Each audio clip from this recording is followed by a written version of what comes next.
Terima kasih Lukman. Saya Aida Mulyono dan ini segmen Pada Jenayah yang akan memaparkan laporan jenayah dan yang berkaitan di dalam dan luar negeri.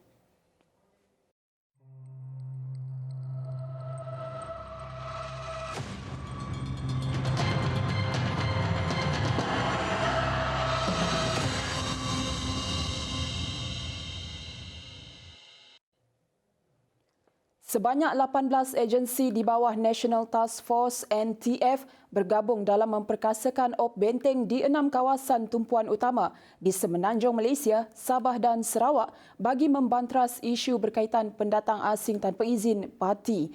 Salah satu daripada 6 kawasan tersebut ialah Sempadan Daratan Sarawak Kalimantan. Komander NTF Laksamana Madya Dato' Aris Adi Tan Abdullah berkata, Sarawak mengamalkan polisi pengusiran bagi mengekang penularan COVID-19 selain menitik beratkan faktor ekonomi negeri. Modus operandi yang digunakan kekal seperti sedia ada dan akan diubah mengikut persetujuan yang dicapai bersama pihak negara jiran. Tindakan operasi ataupun modus operandi kita tidak akan berbeza. Kita akan menukar mengikut apa yang dilaksanakan oleh pihak sana lah, parti ataupun tekong. So dengan keturunan jumlah kes-kes COVID ni dan berbanding dengan kehendak ekonomi kita ni, so kita mesti cari pendekatan yang terbaik untuk menyesuaikan kedua-dua keperluan tersebut. Itu apa dia tindakan yang kita perlu ambil untuk memastikan yang masuk ni secara legal dan boleh membantu usaha untuk kita kenaikkan ekonomi di negeri Sarawak.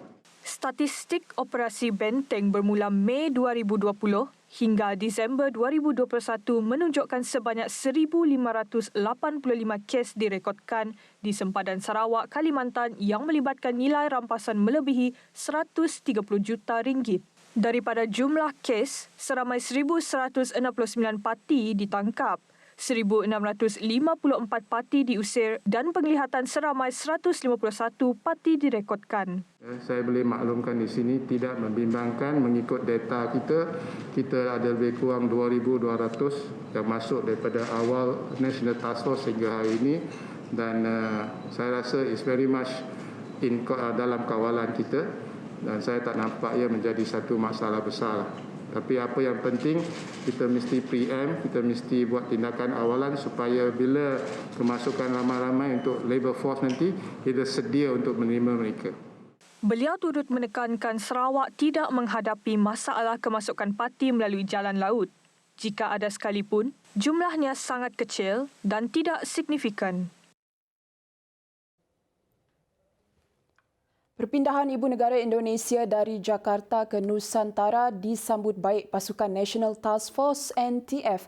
Bagaimanapun, kawalan ketat di Sempadan akan dipertingkatkan dari semasa ke semasa dengan penambahan lebih banyak pos keselamatan.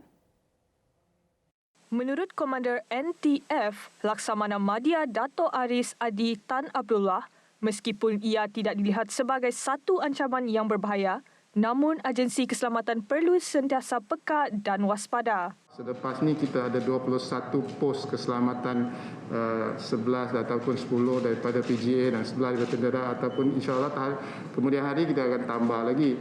Memang itu dipanggilkan seimbangan yang kita perhatikan. Kita tahu buat dewasa ini sehingga hari ini ada 21 di Malaysia, 98 di Indonesia. So itulah proses seimbangan yang kita sentiasa pantau. Dan saya rasa memang kita akan selaraskan perkara ini. Tambahnya, terlalu awal untuk mengatakan perpindahan ibu negara Indonesia itu akan mendatangkan ancaman kepada negara.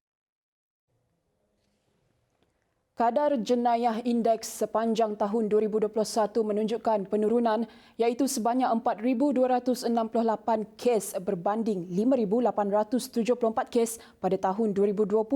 Namun menurut Ketua Jabatan Siasatan Jenayah JSJ Sarawak, SAC Lukas Akid, kes pembunuhan pula menunjukkan angka sebaliknya apabila jumlahnya meningkat sebanyak 16 kes pada 2021 berbanding tahun sebelumnya.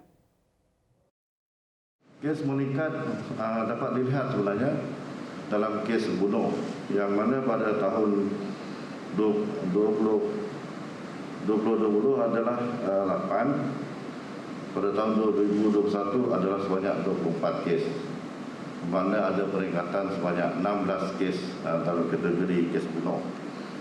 Walau bagaimanapun dalam kes kategori kes bunuh ini, kesemua kes itu telah kita selesaikan, baik dengan tangkapan ataupun ada yang telah mengambil nyawa sendiri, dan cuma satu yang belum diselesaikan. Lukas berkata antara faktor yang mempengaruhi penurunan kadar jenayah indeks adalah penguatkuasaan Perintah Kawalan Pergerakan PKP yang menghadkan pergerakan individu. Sekaligus kebanyakan premis juga ditutup pada waktu itu, sekaligus telah menutup peluang beberapa jenayah untuk melakukan jenayah kerana pergerakan yang terhalang. Penurunan ini juga adalah kesan daripada kehadiran anggota keselamatan yang kerap menjalankan rondaan secara berkala untuk memastikan masyarakat kekal di rumah. Daripada jumlah keseluruhan kes jenayah pada tahun 2021, 3,699 kes membabitkan jenayah harta benda dan 599 kes pula adalah kes jenayah kekerasan.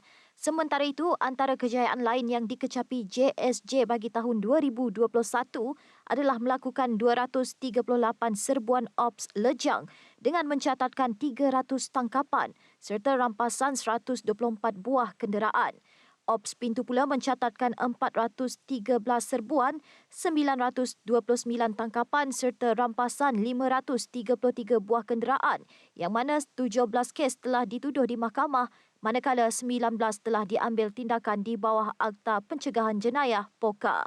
Lukas turut memberitahu seramai 64 suspek di bawah POKA telah diambil tindakan di bawah akta tersebut pada tahun 2021 berbanding 93 orang pada tahun sebelumnya.